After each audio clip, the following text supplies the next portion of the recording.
Good morning. Sorry for the delay. We had to get a few things organized. So thank you and welcome to the Joint Subcommittee on K-12 Higher Ed and CIP to order.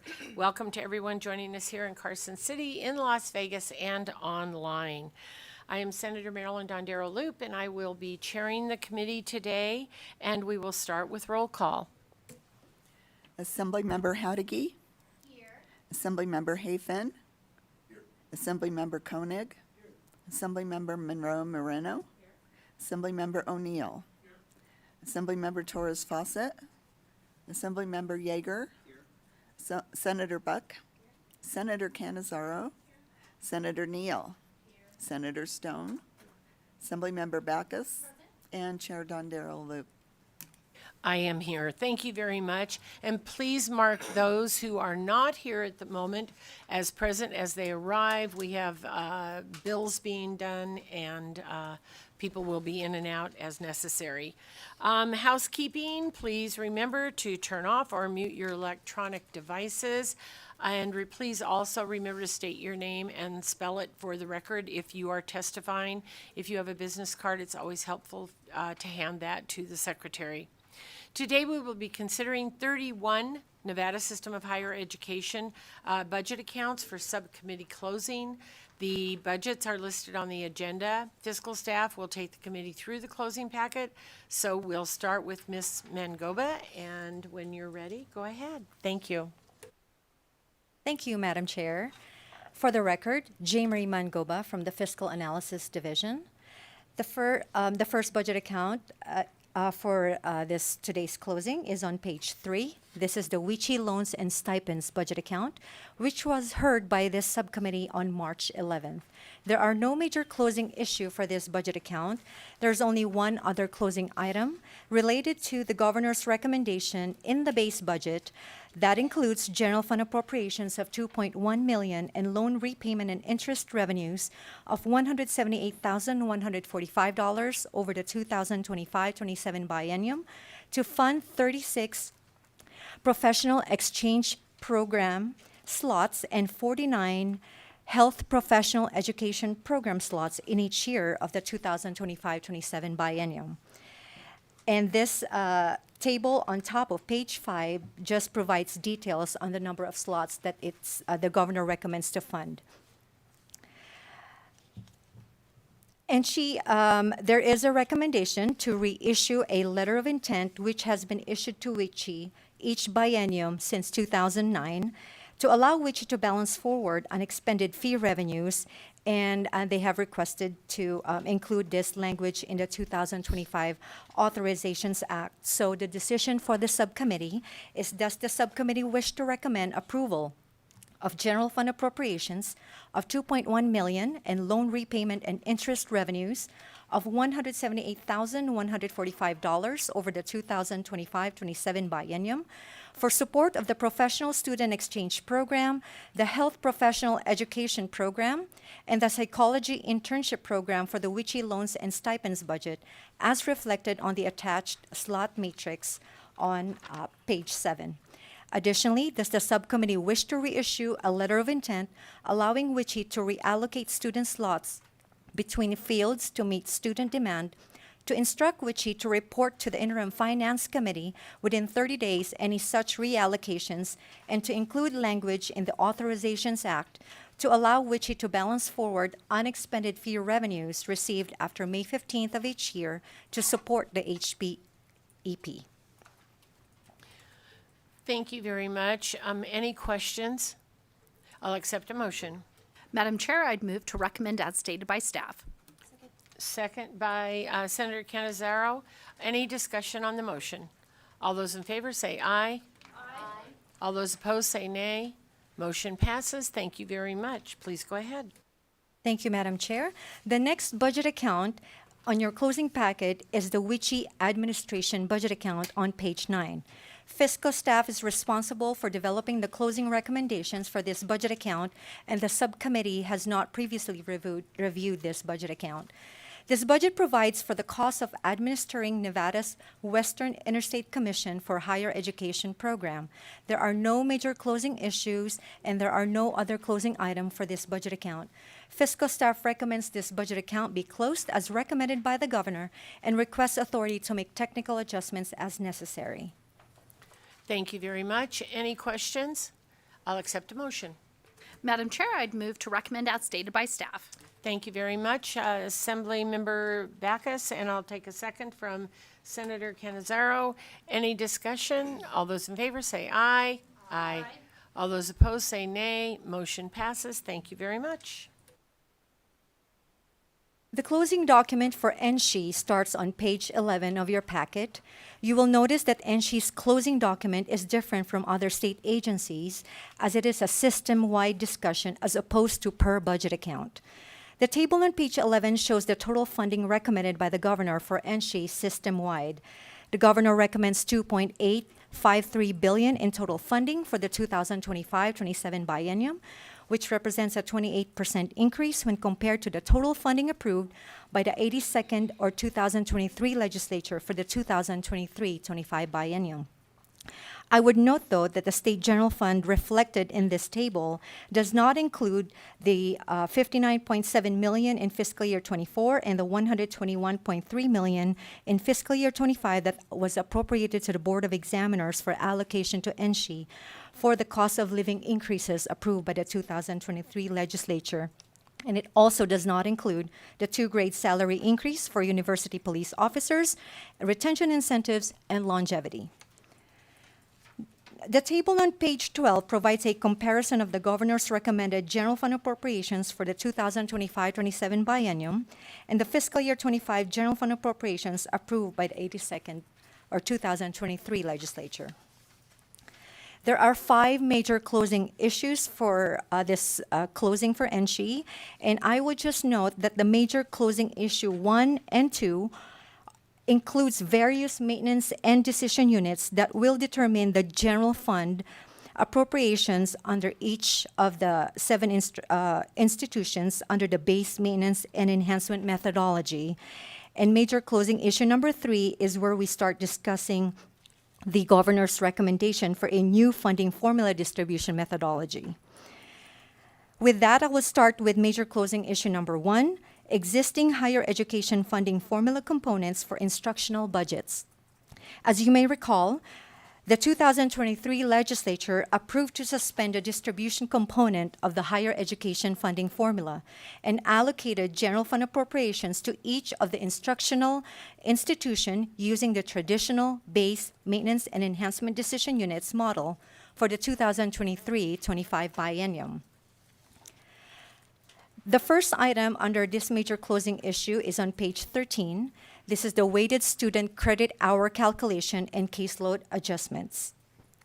The governor, utilizing existing policy consistent with prior practice to fund caseload, recommends general fund appropriations of $22.8 million in each year of the 2025-27 biennium based on a system-wide increase of 131,333 weighted student credit hours, or 4.3% growth in fiscal year 24 compared to fiscal year 22, as shown in the table on page 13.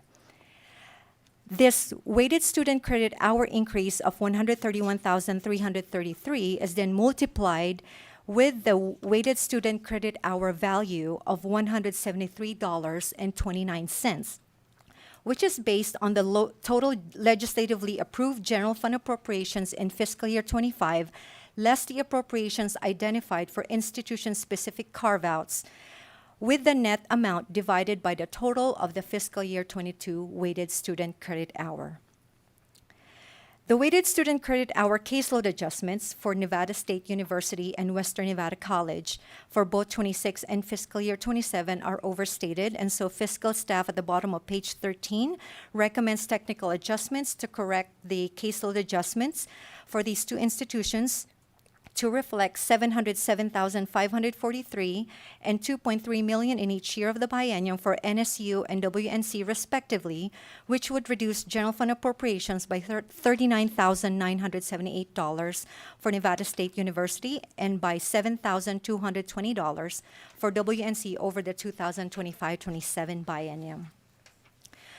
So the decision for the subcommittee is on page 14. Does the subcommittee wish to recommend additional general fund appropriations of $22.8 million in each year of the 2025-27 biennium, resulting from a net system-wide increase in weighted student credit hours through the caseload adjustments based on the fiscal year 25 calculated weighted student credit hour value of $173.29 and inclusive of the noted technical adjustments to correct the caseload calculations for Nevada State University and Western Nevada College. Thank you very much. And with that, I'll ask if there are any questions. Seeing none, I'll accept a motion. Madam Chair, I'd move to recommend as stated by staff. Thank you very much, Assemblymember Backus. I'll take a second from Senator Canizaro. Any discussion on the motion? All those in favor say aye. All those opposed say nay. Motion passes. Thank you very much, and we'll go on. Thank you, Madam Chair. The next item for consideration by the subcommittee is on page 14, and this is a new policy decision, which I will commonly refer to as Decision Unit M204, which you will hear throughout this document. This is related for the weighted student credit hour value adjustment. The governor recommends additional general fund appropriations of $4.7 million in each year of the 2025-27 biennium to increase the weighted student credit hour value from $173.29 to $208.99 used to calculate the caseload adjustment. This recommendation would account for the general fund appropriated to the Board of Examiners in the 2023-25 biennium for the cost of living adjustment increases for state employees and the 2-grade salary increases for university sworn positions approved by the 2023 legislature. The table on page 15 reflects the recommended adjustment by institution. As the additional caseload adjustment funding is a straight calculation of weighted student credit hour growth multiplied by the recommended increase in the value, the additional weighted student credit hour caseload adjustments amount for Nevada State University for both fiscal year 26 and 27 are overstated. And so fiscal staff recommends technical adjustments to correct the caseload adjustments for NSU to reflect $145,763 in each year of the biennium, which would reduce general fund appropriations for NSU by $6,781 in fiscal year 26 and $5,529 in fiscal year 27. However, I would note that on January 27, 2025 and January 31, 2025, the Governor's Office of Finance submitted various budget amendments to eliminate Decision Unit M204. The Governor's Office of Finance plans to submit a similar recommendation funded with one-time general fund appropriations. As you may recall, on April 7, 2025, a work session was held and the subcommittee provided direction to fiscal staff at that work session, indicating its preference to recommending approval of the governor's amendments to remove funding in Decision Unit M204 and recognized that this recommendation would be considered when the legislation is introduced containing the one-time general fund appropriations.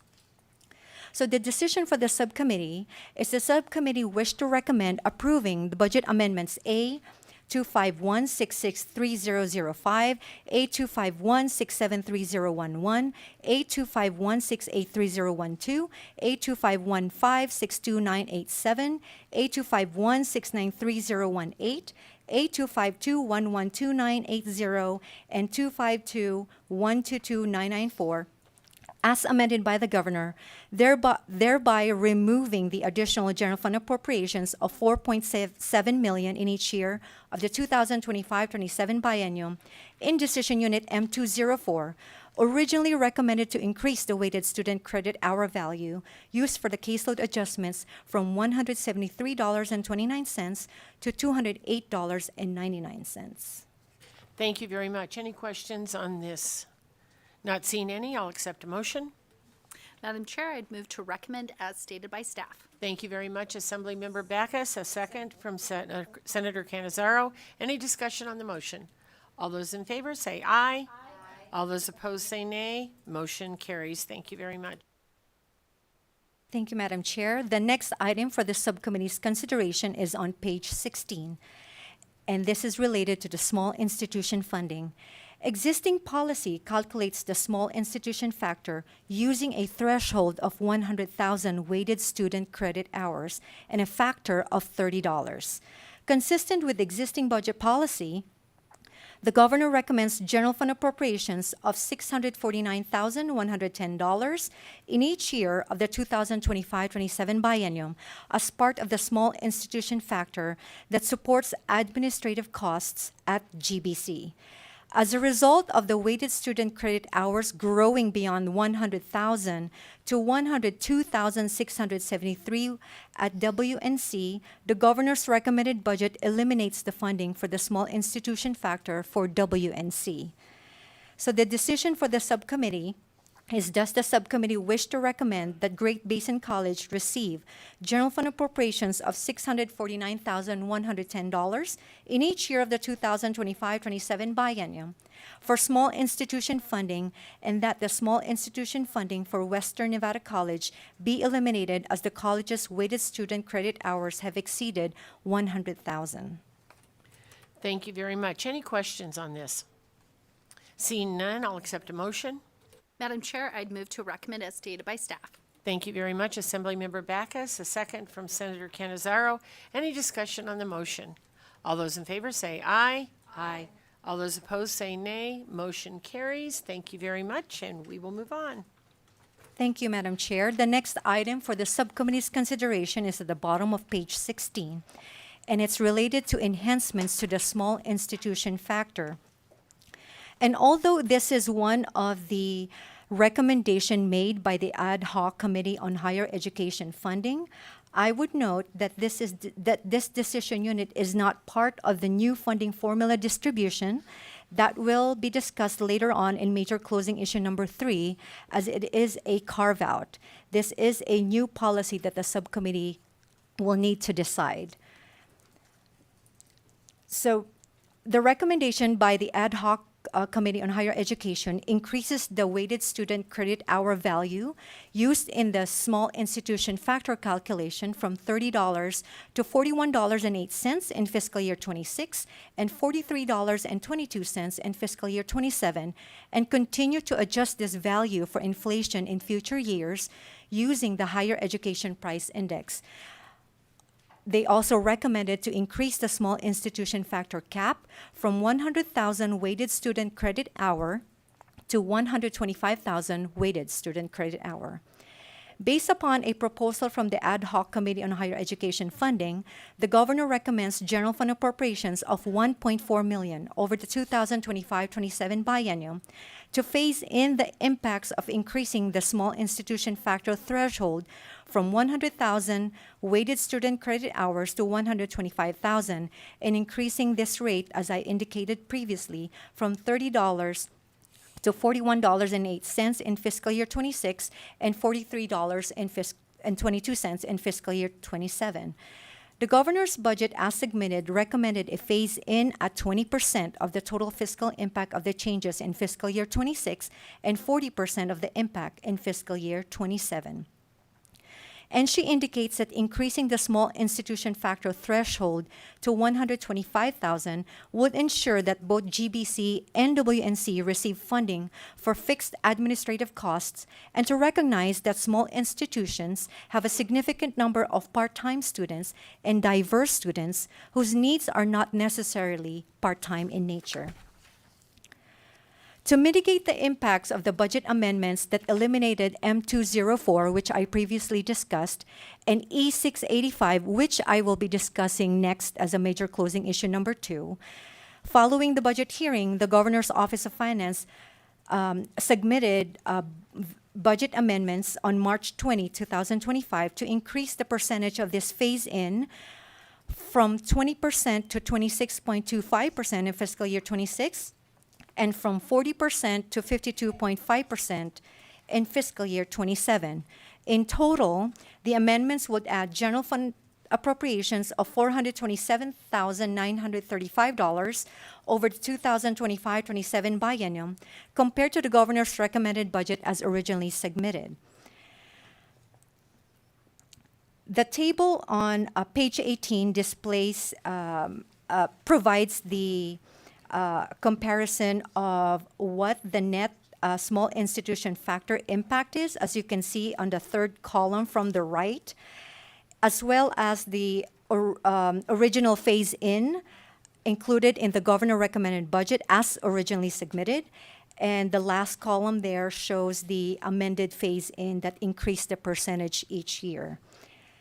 So the decision for the subcommittee is, does the subcommittee wish to recommend adopting the budget policy changes recommended by the governor to increase the small institution factor threshold from 100,000 weighted student credit hours to 125,000 weighted student credit hours, and to apply the HEPI inflationary factor on an ongoing basis to the annual weighted student credit hour value used for the small institution factor?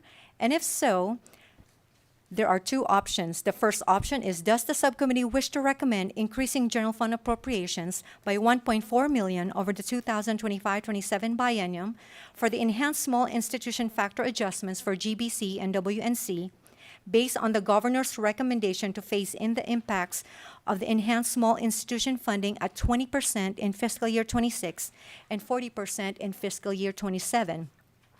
Or the second option is, does the subcommittee wish to recommend increasing general fund appropriations by $1.8 million in over the 2025-27 biennium for the enhanced small institution factor adjustment for GBC and WNC based on budget amendments A256952-994 and A256973-012 to phase in the impacts of the enhanced small institution funding at 26.25% in fiscal year 26 and 52.5% in fiscal year 27. Thank you very much. Any discussion on this particular item? Seeing none, I'll accept a motion. Madam Chair, I'd move to recommend increasing general fund appropriations by $1.4 million over the 2025-27 biennium for the enhanced small institution factor adjustments for GBC and WNC based on the governor's recommendation to phase in the impacts of the enhanced small institution funding at 20% in fiscal year 2026 and 40% in fiscal year 2027. Thank you very much, Assemblymember Backus, and a second from Senator Canizaro. Is there any discussion on this item? Seeing none, all those in favor say aye. Aye. All those opposed say nay. Motion carries. We'll move on. Thank you, Madam Chair. The next item for the subcommittee's consideration is on page 19, which is related to the research space operations and maintenance, which is an existing policy. The governor recommends general fund appropriations of $11.2 million in each year of the 2025-27 biennium for operations and maintenance funding for dedicated research space at UNLV and UNR. The first table on page 19 presents the operation and maintenance budget as recommended by the governor compared to the legislatively approved amount for fiscal year 25. In general, research O&M funding is determined by identifying dedicated research space, square footage at UNR and UNLV, and the associated expenditures. UNR's funding increase is primarily due to the addition of the FE Mona Mac and continuing education buildings. As for UNLV, the increased funding is primarily due to the increase in the per square foot cost from $10.62 to $12.45. So the decision for the subcommittee is on top of page 20. Does the subcommittee wish to recommend approval of general fund appropriations totaling $11.2 million in each year of the 2025-27 biennium to fund research space operations and maintenance funding for UNLV and UNR as recommended by the governor? Thank you very much. And with that, is there any questions? Seeing none, I'll accept a motion. Madam Chair, I'd move to recommend as stated by staff. Thank you very much, and I'll take a second from Senator Canizaro. Any discussion on the motion? Hearing none. All those in favor say aye. Aye. All those opposed say nay. Motion carries, and we'll move on. The next item for the subcommittee's consideration is on page 20. This is related to additional research space operations and maintenance funding for UNR. The governor recommends general fund appropriations of $2.1 million in each year of the 2025-27 biennium for increased research space O&M funding for UNR. The request is based on adding 212,050 square footage of dedicated research space. During the budget hearing, NSHE testified that the new space management software that was implemented by UNR identified the additional dedicated research space which had not been previously included in the UNR's formula budget account. Based on the updated O&M supporting documentation provided by NSHE, the governor's recommendation for additional dedicated research space O&M funding is overstated and should be reduced to reflect 104,854 square feet of additional space. In that regard, fiscal staff recommends a technical adjustment to reduce general fund appropriations by $1.1 million in each year of the 2025-27 biennium to align the recommended funding with the supporting information provided by NSHE. NSHE and Governor's Finance Office concur with these adjustments. The decision for the subcommittee is on page 20. Does the subcommittee wish to recommend approval of general fund appropriations totaling $1 million in each year of the 2025-27 biennium to fund the additional research space operations and maintenance funding for UNR, inclusive of the noted technical adjustment? Thank you very much. Any questions on this item? Seeing none, I'll accept a motion. Madam Chair, I'd move to recommend as stated by staff. Thank you very much, Assemblymember Backus. A second from Senator Canizaro. Any discussion on the motion? All those in favor say aye. Aye. All those opposed say nay. Motion carries. Thank you very much, and we'll move on.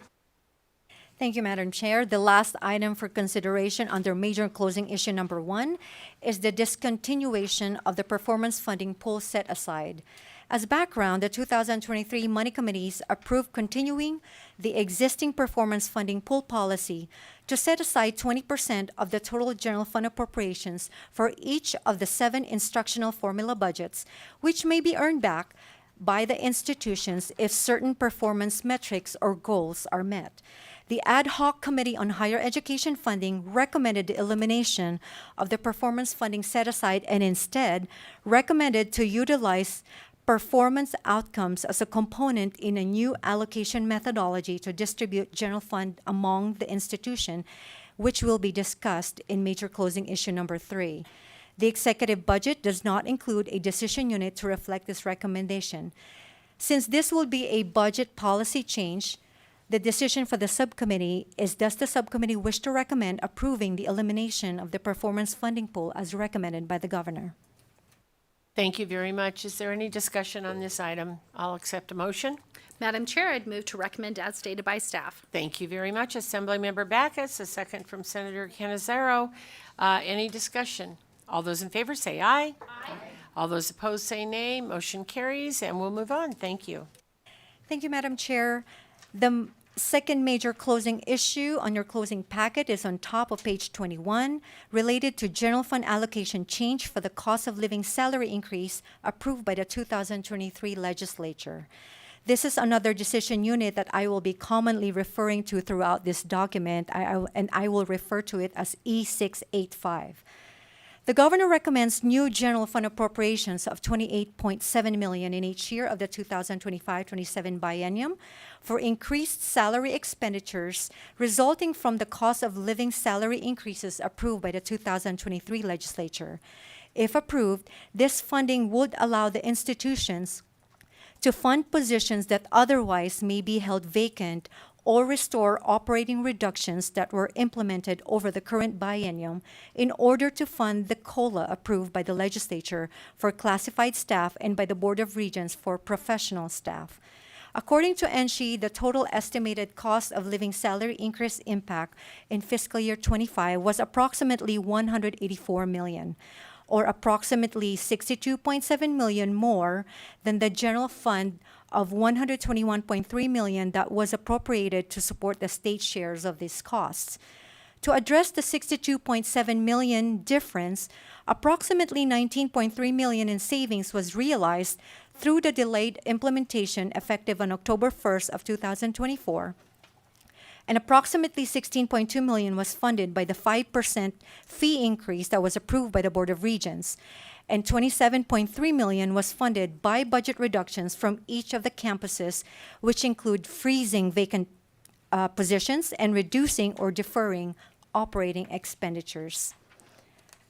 And she notes that this recommendation would assist institutions to restore the budget reductions the campuses had implemented in fiscal year 25. On January 27th, 2025, the Governor's Finance Office submitted various budget amendments to eliminate Decision Unit E685. The Governor's Finance Office plans to submit a similar recommendation funded with one-time general fund appropriations. However, based on the information as presented by NSHE, this funding is not intended to be one-time in nature.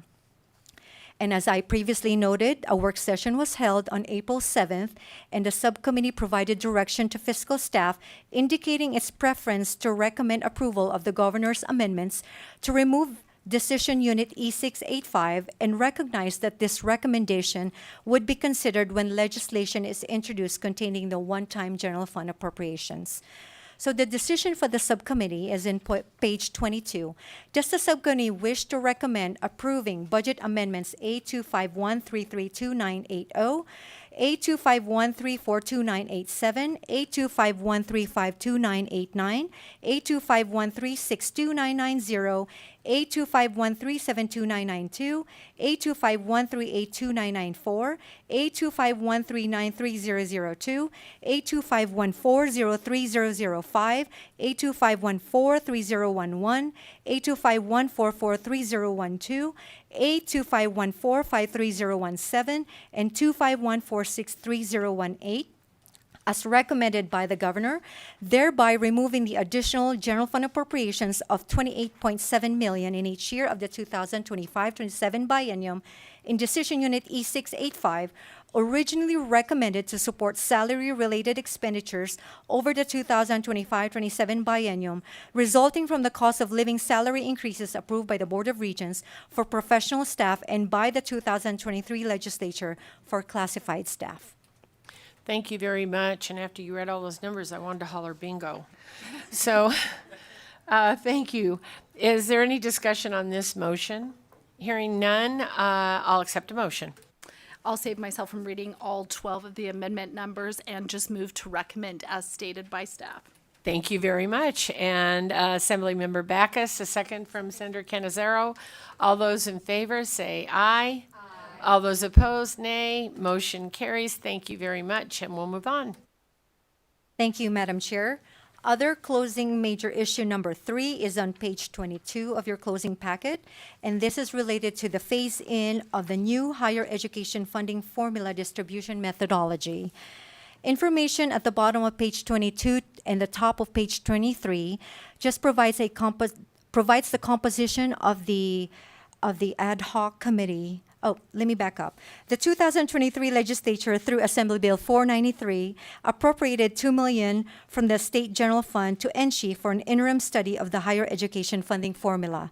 And so the information that staff had provided at the bottom of page 22 and the top of page 23 just describes the composition of the committee, as well as the activities that were conducted during the interim, and as well as the committee's recommendations to implement a new distribution methodology that was cost neutral, which would result in a redistribution of existing funding amongst the institutions with no additional state funding. The information that staff had provided in the middle of page 23 provides the recommendations by the committee that are included in the governor's recommendation to phase in the changes to the higher education funding formula. Now fiscal staff would start walking the subcommittee through the recommendation for the new funding formula distribution methodology. Starting at the bottom of page 23, the governor's recommended budget utilizes the following structure in order to implement the proposed new distribution methodology from the funding formula. First, it starts with the base maintenance and enhancement. The executive budget includes total general fund appropriations of $745.8 million in fiscal year 26 and $735.4 million in fiscal year 27, and this is exclusive of Decision Unit E-146, which would implement the new distribution methodology and hold harmless funding recommended by the governor. As previously discussed in Major Closing Issue Number 1 and 2, the Governor's Office of Finance submitted budget amendments to eliminate Decision Unit M204 and eliminate Decision Unit E685. The elimination of these two decision units would reduce total general fund appropriations across the 7 instructional formula budgets by $31.7 million in each year of the 2025-27 biennium. The second structure of the governor's recommendation is a new formula distribution methodology, and this is calculated by taking the total general fund appropriations from the base maintenance and enhancement methodology and deducting the pre-formula allocations or carve-outs that are institution-specific. The governor's recommended budget, as submitted, includes total small institution factor carve-out for GBC and WNC of $1.1 million in fiscal year 26 and $1.6 million in fiscal year 27, and this is inclusive of the small institution funding enhancement that was discussed earlier in Major Closing Issue Number 1. It also includes a carve-out for dedicated research space O&M for UNR and UNLV, totaling $13.3 million per year, resulting in available general fund for allocation of $731.4 million in fiscal year 26 and $720.5 million in fiscal year 2027. As amended, the total general fund for allocation through the new distribution methodology is further reduced by $714.1 million in fiscal year 26 to $703.6 million in fiscal year 27. So the table on page 25 provides the calculation to determine the available general funds for allocation as amended with the elimination of decision units M204 and E685. Then once we've identified the available general funds for allocation, we would then distribute this through the new funding formula methodology based on the following 3 components. The first component is to distribute 75% of that available general fund appropriations based on each institution's proportionate share of weighted student credit hours. For the 2025-27 biennium, the new methodology will utilize a weighted student credit hour count for each institution based upon either the 3-year average or the institution's fiscal year 24 weighted student credit hour, whichever is greater. And so the table on the top of page 26 provide the weighted student credit hours used to determine the percentage of general funds that would be allocated amongst the institutions based on the weighted student credit hour component of the new methodology. And as you can see on the table on page 26, GBC is the only one that used the 3-year average, where all the other institutions used their fiscal year 24 because that's the greater count. The second component is distributing 15% of the available general fund appropriations based on a relative performance growth calculation or outcome-based metrics. The relative performance growth calculation compares each institution's year-over-year performance to itself and then distributes the funds based upon the institution's relative performance growth or decline on a proportionate level compared to the other institutions' performance outcomes. The table at the bottom of page 26 provides the calculation used to determine the percentage of general funds that would be allocated amongst the institutions based on relative performance. The third component is distributing the remaining 10% of available general fund appropriations based on 3 student attributes, and this is inclusive of both resident and non-resident students. The 3 student attributes are provided on top of page 27. The first is the total student headcount enrollments and credit hours. Second are the underrepresented minority as defined by the Integrated Post-Secondary Education Data System. student headcount enrollments and credit hours, and the third are the Pell-eligible student headcount enrollments and credit hours. So staff has provided tables on page 27, and I will just briefly describe what those tables represent. The first table on the left on page 27 provides the total credit hour count, while the second table shows the total student head count. The table on the right shows the average of these two tables that I just mentioned, which then will be used to allocate the general funds. To simplify the demonstration of the new distribution methodology calculation, the three distribution components were consolidated into a weighted average. And the table on page 28 provides the weighted percentage results from the three components. The weighted percentage and fiscal impact of distributing available general funds through the new funding formula distribution can be found on attachment B, columns Q and R, respectively, on page 48 of your packet. Now I'm going to start talking about the governor's recommended implementation. Through Decision Unit E-146, the governor recommends the implementation of the new distribution methodology through a phase-in of the total distribution impact at 20% in fiscal year 26 and 40% in fiscal year 27, and has included funding that would hold UNR and UNLV harmless from the budgetary reductions that would otherwise occur with implementation of the new distribution methodology.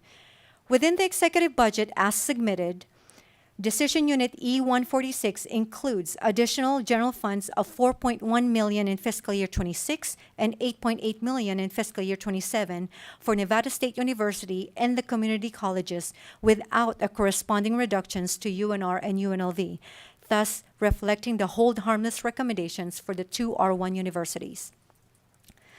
The budget amendments to eliminate Decision Units E685 and M204 would reduce the available general fund appropriations that will be allocated through the new funding formula distribution.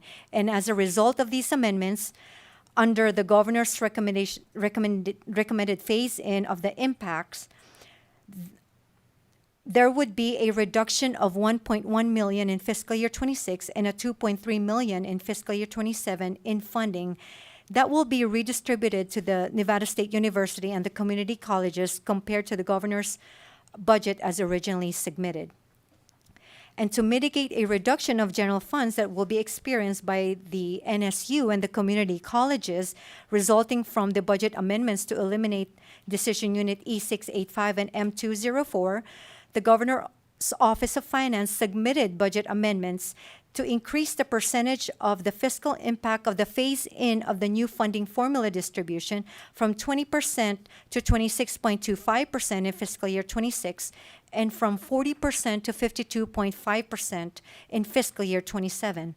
The budget amendment aligned the general fund appropriations for Nevada State University and the community colleges to reflect $3.9 million in fiscal year 26 and $8.6 million in fiscal year 27, representing a net decrease in general fund appropriations of $4,931 over the 2025-27 biennium, which are comparable to the amounts originally included in the governor's recommended phase-in of the new funding formula distribution. During the budget hearing on March 11th, she testified that while the new distribution methodology shifts funds from UNR and UNLV to the other 5 institutions, there was no desire to harm the R1 institutions by recommending budget reductions. Therefore, the recommendation to phase in the new distribution methodology with a hold harmless for UNR and UNLV would minimize the amount of additional general funds needed to otherwise hold the two R1 universities harmless under the full implementation of the new distribution methodology. This would also allow for a ramp up of the implementation impacts, providing the institutions the opportunity to phase in any budgetary impacts from shifts in funding as a result of the new distribution methodology. Full implementation of the recommended new distribution methodology without a hold harmless provision for UNR and UNLV would decrease funding by $23.1 million for UNLV and $19.2 million for UNR over the 2025-27 biennium, based on the governor's budget as originally recommended. According to UNR, the reductions will result in the elimination of at least 7 academic departments and programs and eliminate 81 positions in fiscal year 26 and 93 positions in fiscal year 27.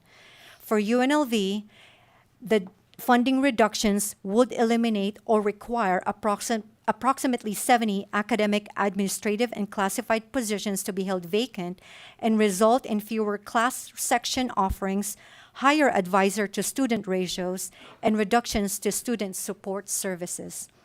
As previously indicated, on April 7th, the subcommittee held a work session for fiscal staff to present on the methodology and funding levels that could be considered during the closing for NSHE instructional formula budget accounts, and the subcommittee had provided staff to present consideration at closing based upon approving the governor's budget amendments to eliminate decision units M204 and E685 as discussed in major issue closing issue 1 and 2.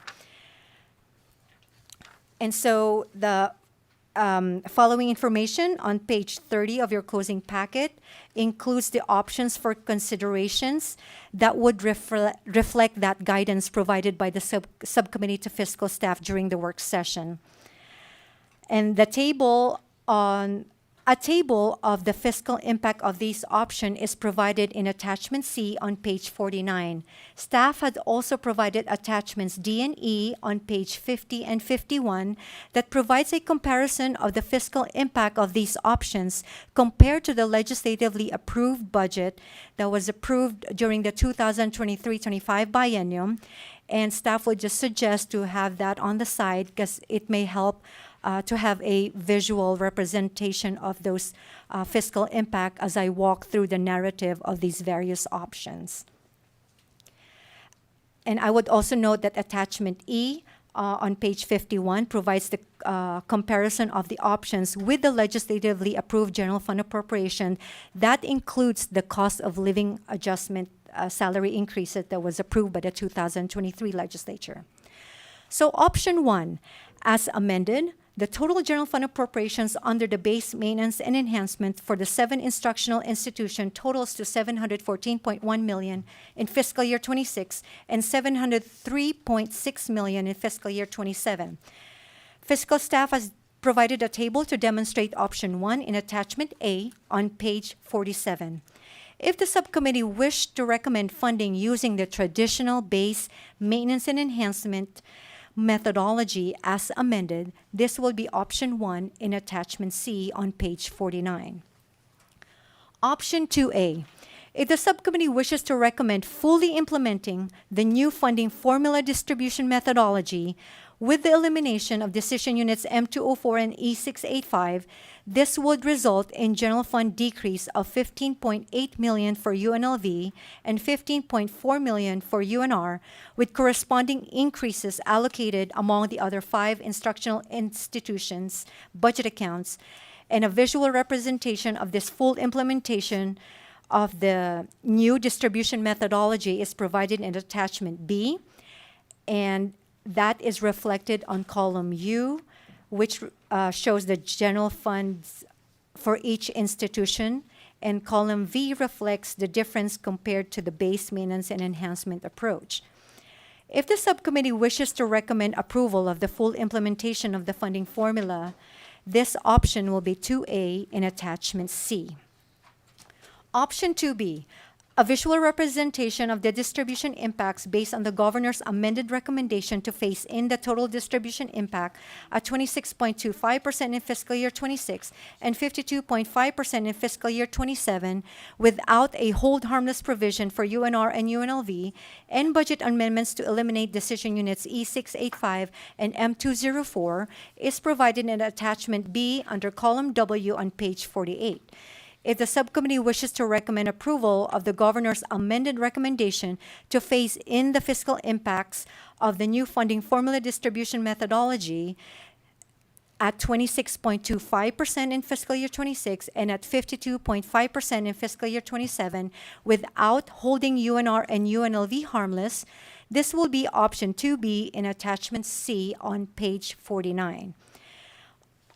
Last option is option 2C. If the subcommittee wishes to recommend approval of the governor's amended recommendation to phase in the fiscal impact of the funding formula distribution methodology at 26.25% in fiscal year 26 and 52.5% in fiscal year 27 and hold UNR and UNLV harmless, this will be option 2C in attachment C on page 49.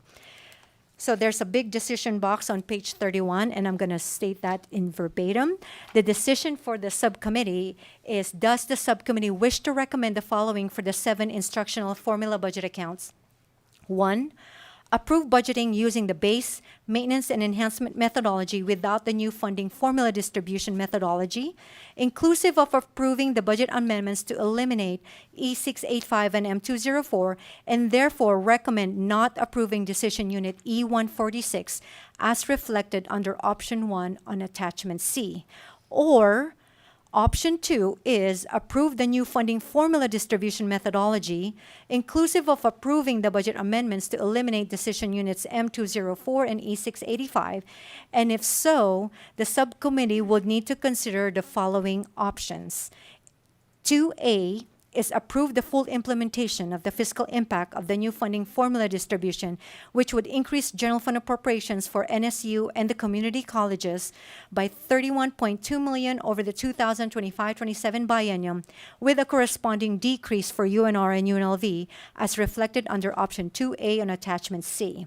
Or 2B, approve decision unit E146 as amended by budget amendments A256952994, A256943011, A256963018, A256833005, and A256973012 to phase in the fiscal impact of the new funding formula distribution and small institution factor enhancement at 26.25% in fiscal year 26 and 52.5% in fiscal year 27, but not approve the hold harmless provision for UNR and UNLV, which would increase general fund appropriations for NSU and the community colleges by $3.9 million in fiscal year 26 and $8.6 million in fiscal year 27, with the corresponding decrease for UNR and UNLV as reflected under option 2B on attachment C.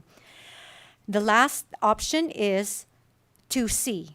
Approve decision unit E146 as amended by budget amendments, which I previously stated, to phase in the fiscal impact of the new funding formula distribution and small institution factor enhancement at 26.25% in fiscal year 26 and 52.5% in fiscal year 27, with the hold harmless provision for UNR and UNLV, which would increase general fund appropriations for NSU and the community colleges by $3.9 million in fiscal year 26 and $8.6 million in fiscal year 27, and without a corresponding reduction to UNR and UNLV that would otherwise occur from the distribution methodology implementation as reflected under 2C on attachment C. Thank you. All right, with that, are there any questions or discussion on this particular item? Senator Canizaro? Thank you, Madam Chair. And I know we've had a lot of discussions in this subcommittee, both in the work session and in the budget presentations. And I don't think it will be a surprise that there's some frustration over being presented with a funding formula that, not saying that there were not issues that brought us to the point of discussing last session, trying to come up with some new ideas on how we are going to implement higher education funding. But being presented with an option that equally is, I think, unworkable is not necessarily, I think, the solution that we should be embracing if we're going to be back here next session saying, well, that also doesn't work, because it requires us to sort of perpetually add in this additional monies outside of the funding formula in order to maintain some of the other institutions like UNLV and UNR. So I am still of the opinion that it would be more prudent for this body to go with, I believe it is option 1, and not approve the new funding formula and allow us some time to revisit that and come back with something that actually makes a little bit more sense and is workable in future biennials, rather than adopting something that there's recognition is not going to be as sustainable or predictable with respect to how much money we're going to have to continue to put in there to either make institutions whole or make different decisions amongst each institution, because that's really, I think, what we're trying to get at is a formula that makes sense. So that would be where my comfort level is. Thank you very much, Senator. Speaker Yeager.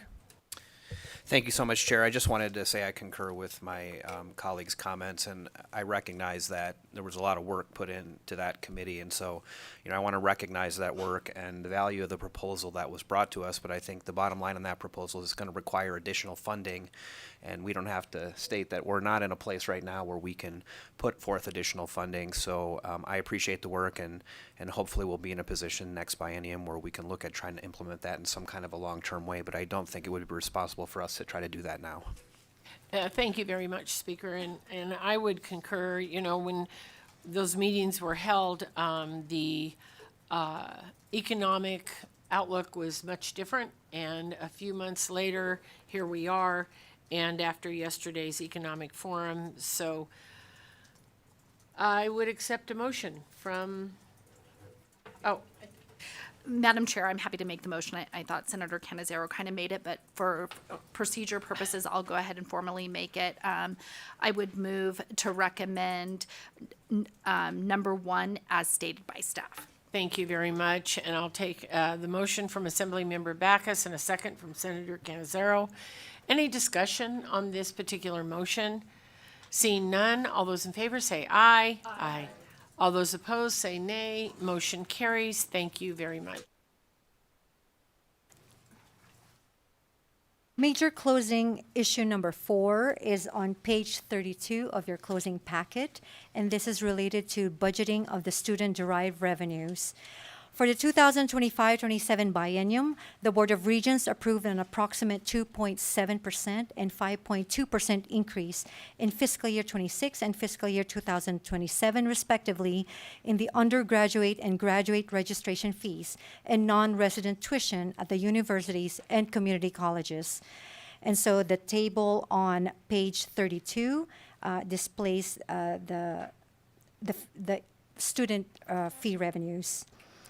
System-wide registration fee revenue is projected to increase by 9.9% in fiscal year 25 to fiscal year 26 and increases by 5.6% from fiscal year 26 to fiscal year 27.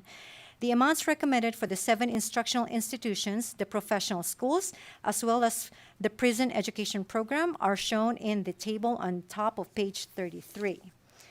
System-wide projected non-resident tuition decreases by 2.8% between fiscal year 25 and fiscal year 26 and increases by 5.3% between fiscal year 26 and fiscal year 27, as shown in the table at the bottom of page 33.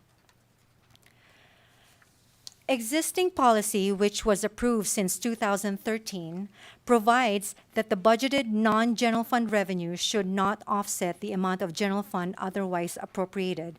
And so NSHE is requesting that language previously approved in the Authorizations Act related to this policy to be continued in the 2025 Authorizations Act. As part of the budget policy relating to the non-general fund revenues, language was also included in the Authorizations Act, allowing NSHE to balance forward any unexpended general fund revenues to the next fiscal year for authorized purposes. The Authorizations Act also approved a language to allow NSHE institutions to expend increases in non-resident tuition, registration fee, and miscellaneous student fee revenues without IFC approval.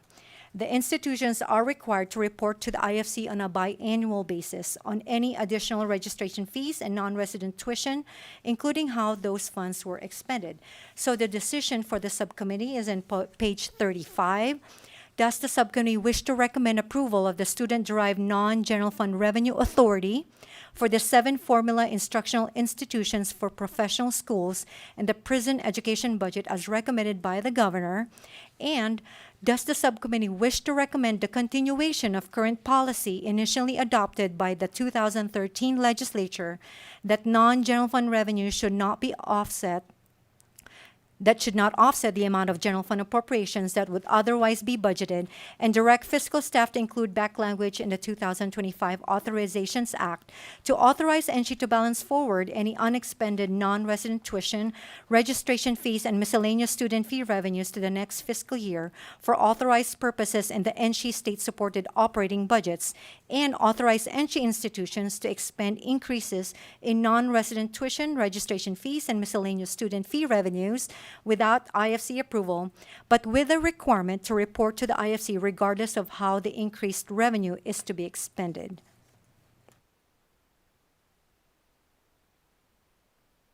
Thank you very much. Is there any discussion on this particular motion? Then I'll accept a motion. Madam Chair, I would move to recommend as stated by staff under decisions 1, 2A, and 2B. Thank you very much. And I'll, Assemblymember Backus, and I'll take a second from Senator Canizaro. Any discussion on that motion? All those in favor say aye. Aye. All those opposed say nay. Motion carries. Thank you very much, and we can go on. Thank you, Madam Chair. The last major closing issue is compensation for state-funded position. The first issue under this major closing issue is related to personal cost adjustments coded to a generic general ledger. The state budgeting system automatically calculates the personal cost based on position classifications and full-time or part-time designation for each position entered into the system. However, the governor's recommended base budget includes a generic line item within the personnel expenditure category, totaling a net negative of $32.1 million in fiscal year 26 and a negative $32 million in fiscal year 27. The table on page 32 provides the NSHE budget accounts that have these generic adjustments in the base budget. The generic line item adjustment results in an over or under budgeting of the necessary funding for support of the total FTE positions and fringe benefits for these budget accounts. In instances where there's adjustment is negative, the governor's recommended budget does not fully fund the total FTE positions that are otherwise recommended. Following the budget hearing, and she indicated that in some instances, the budget adjustments coded in a generic line item are automatic carry over from the legislatively approved budget for the 2025-27 biennium. And she recognizes the issues with using generic line items in calculating personal costs and confirms that the generic line items for personal costs will not be included in future budget builds. By utilizing the generic line item reduction rather than eliminating the positions, the total fringe-related costs and related fringe benefit adjustments calculated in the M300 decision units may be overstated. So fiscal staff is recommending technical adjustments, as you can see on page 37, to adjust the M300 decision unit for those budget accounts that have a generic line item adjustments in their personal expenditure category. And as the M300 decision unit is funded with 100% general fund appropriations, the technical adjustments will be offset with the general fund appropriations for each of the budget account. So the table on page 37 and 38 provides the adjustments to the M300 decision unit for each of the budget account that has the generic line item in their personal expenditure category. And that's totaling approximately $1.1 million in year one and approximately $881,707 in year two. The second issue under this major closing issue number 5 is the manual salary and grade overrides. The governor's recommended base budget includes classified positions with salaries and grades that were entered manually and overrides the system calculated cost. And she indicates that the budget was built utilizing an Excel spreadsheet that uploaded its position in the system, and staff did not realize the manual overrides for classified positions was not appropriate. And so staff is recommending a technical adjustment to include the appropriate grade and step for those classified positions with manual salaries, which is anticipated to be cost neutral. The last item under this major closing issue is the position letter of intent. The 2023 legislature issued a letter of intent instructing NSHE to provide a report to the IFC, specifically identifying new positions approved and positions eliminated by the Board of Regents compared to the positions approved in the budget by the 2023 legislature. The subcommittee may wish to recommend reissuing a similar letter of intent for both fiscal year 26 and fiscal year 27. Given the concerns with the recommended use of the generic line item within the personal expenditure category, as well as utilizing manual salary and grade overrides for classified positions, the subcommittee may wish to include its intent that NSHE does not continue to utilize a generic line item within the personal expenditure category, nor should manual salary or grade overrides be utilized for classified positions within the Board of Regents' requested base budget for the 2029-27 biennium. So the decision for the subcommittee is on page 38. Does the subcommittee wish to recommend authority for fiscal staff to make the noted technical adjustments in each fiscal year of the 2025-27 biennium to the fringe benefits in Decision Unit M300 that have generic line item adjustments in the personal category and therefore do not accurately budget for the positions identified within the executive budget, which would reduce general fund appropriations by $1.1 million in fiscal year 26 and $881,707 in fiscal year 27, and provide fiscal staff with authority to make other technical adjustments as necessary? And does the subcommittee wish to recommend issuing a letter of intent to instruct NSHE to provide a report to the IFC, specifically identifying new positions approved and eliminated by the Board of Regents compared to the positions approved in the budget by the 2025 legislature for fiscal year 26 and fiscal year 27, and instruct NSHE to clearly denote positions approved, eliminated, and held vacant by the Board of Regents as compared to the positions approved in the budget by the 2023 legislature when preparing the 2027-29 budget. I think that was a typo. That should be 2025. And lastly, instruct NSHE to not continue to utilize a generic line item within the personal expenditure category, nor to utilize the manual salary and grade overrides for classified positions when building its requested base budget for the 2027-29 biennium. Thank you very much. Any questions on this particular item? If not, I will accept a motion. Madam Chair, I'd move to recommend as stated by staff, including the recommendation of issuing a letter of intent and to allow fiscal staff the authority to make technical adjustments. Thank you very much. And with that, Assemblymember Backus, I'll take a second from Senator Canizero. Any discussion on this motion? All those in favor say aye. Aye. All those opposed say nay. Motion carries. Thank you very much. Please go on. Thank you, Madam Chair. On page 39 are the other closing items. There are 9 in total. I would just note that on other closing item number 1, there is a recommended technical adjustment to eliminate general fund appropriations of $25,000 in each year of the 2025-27 biennium for the education for dependent children, as the reserves it currently has in the budget account is sufficient for the 2025-27 biennium.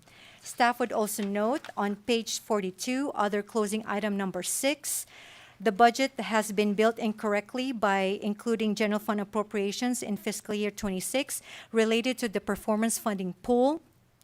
So staff recommends technical adjustment to eliminate the general fund appropriations of $225,307 in the base budget for fiscal year 26 and instead replace that funding with the balance forward of revenues and to zero out that decision unit E901. Staff would also note that for other closing item number 7, staff recommends a technical adjustment to adjust UNR's O&M recharge to ensure that UNR O&M recharge amounts match the total O&M expenses from the NSHE contributing budget accounts. Other closing item number 8, NSHE had requested to include a language in the 2025 Authorizations Act similar to the language in the 2023 Authorizations Act for student-derived revenues to allow NSHE to expend any additional academic support payments resulting from additional academic partners beyond the budgeted amounts and not be required to revert an amount of general fund appropriations equal to the academic support payments received beyond budgeted authority. And also, NC requests that they would be allowed to any remaining unexpended academic support payments to balance forward to the next fiscal year for authorized purposes. And then lastly, for other closing item number 1, these are just a recommendation or request from NC to continue the language in the Appropriations Act. And those are bulleted on page 44. So the decision for the subcommittee is on page 44. Fiscal staff recommends the following. Other closing item 1 be closed as recommended by the governor, and with the noted technical adjustments to remove $50,000 in general fund appropriations over the 2025-27 biennium from the Education for Dependent Children budget account. Other closing items 2 to 5 be closed as recommended by the governor. Other closing item 6 be closed with the noted technical adjustments to eliminate the general fund in the base budget for the performance funding pool budget account and correct the funding source to reflect balance forward revenues, and to eliminate the transfer in decision unit E901. Other closing item 7 be closed with the noted technical adjustments to align O&M recharge expenditures in the UNR instructional formula budget account. Other closing item 8 be closed with the direction to fiscal staff to include the noted language in the 2025 Authorizations Act related to the academic support payments for the UNR School of Medicine. And other closing item 9 be closed with the direction to fiscal staff to include the reference language in the 2025 Appropriations Act, and fiscal staff requests authority to make other technical adjustments as necessary. Thank you very much. Any discussion on this item? Not seeing any, I will accept a motion. Madam Chair, I'd move to recommend as stated by staff. Thank you very much, Assemblymember Backus. A second by Senator Canizaro. Any discussion on the motion? All those in favor say aye. Aye. All those opposed say nay. Motion carries. And that concludes our packet for today. And Ms. Mangoba, your oral reading skills are just A+. So thank you very much. All right, with that, we will go to our very last item on the agenda, public comment. Here in Carson City, the number that you will be dialing if you're online, 888-475-4499. When meeting ID is 875-234-4617, and then press pound. And when prompted for the participant ID, please press pound. All right, we'll begin here in Carson City. Chancellor, please go ahead when you're ready. Thank you. For the record, Patty Charlton, last name Charlton, Chancellor, Nevada System of Higher Education. Just wanted to say an appreciation and thank you for the time today and the difficult decisions that you obviously are making. I don't think anyone likes to close the day after Economic Forum, but it is necessary. And so we look forward to continue to work with this body as we move forward in the final closing through the session, and recognizing that some of the one-shots still will be addressed at a later time. And I also wanted to thank everyone for their comments regarding the concerns regarding the funding formula. I know Chair Dondero Loop, you were there, as well as Senator Buck. It was a difficult process, and so thank you to all of you for the time. Thanks. Thank you very much. Any additional Carson City? In Las Vegas, please go ahead when you're ready. Doug Unger, DOUG, UNGR, UNLV Chapter President, Nevada Faculty Alliance. I also wish to thank you all for your thoughtful consideration of the NC budgets. We know these decisions are difficult, and we appreciate the frank discussions you've shared with our Nevada Faculty Alliance team.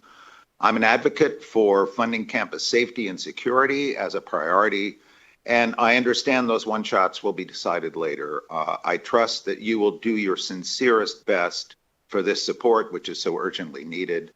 And again, I thank all on the committee for your consideration and your thoughtful decisions about this budget. Thank you. Thank you very much. Is there seeing no one else in Las Vegas, we'll go to the phone lines. AVH, when you're ready. Thank you, Chair. The public lines are open and working. However, there are no callers to provide public comment at this time. Thank you very much. All right. So with that, We are finished with this meeting, and that completes our agenda. I would like to thank everybody for being here this morning. Senate Finance Committee members, we will have a short committee meeting in room 2135, starting in about 15 minutes. The meeting will be short, and I think there's growth and infrastructure too after that. So with that, this meeting is adjourned.